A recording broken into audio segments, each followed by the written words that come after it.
डीडवाना भारत देश में अनेकों परंपराएं सदियों से चली आ रही है।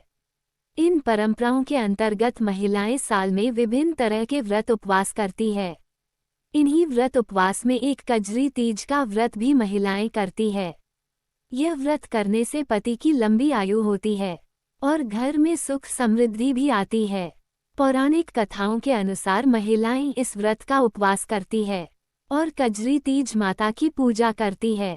पूजा के अंदर नीम की डाली को तोड़कर उसकी पूजा की जाती है और माता को सत्तू का भोग लगाया जाता है।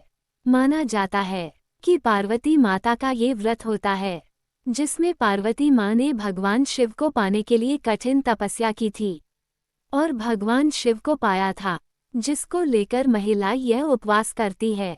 वही कई कथाओं के अनुसार सुहागन भागन महिलाएं यह व्रत अपने पति की लंबी आयु के लिए करती है, तो कई महिलाएं अपने पुत्रों की लंबी आयु के लिए भी इस व्रत को करती है। माना जाता है कि एक व्यक्ति कहीं जा रहा था, इसी दौरान उसकी तबीयत खराब हो गई। तब महिला ने नीम के पेड़ से डाली तोड़ी और उसकी पूजा अर्चना की और माता से अरदास लगाई तो उसका पति सही हो गया।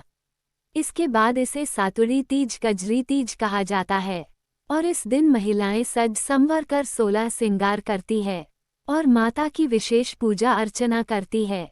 वहीं वर्ष 2024 में कजरी तीज चौथ का व्रत एक ही दिन दोनों एक साथ है।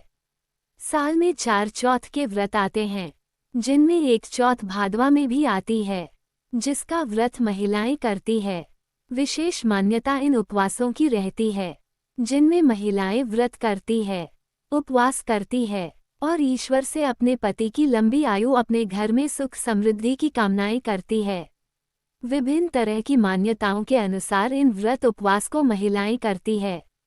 जो सदियों से परंपरा चली आ रही है, उनको महिलाएं निभा रही है।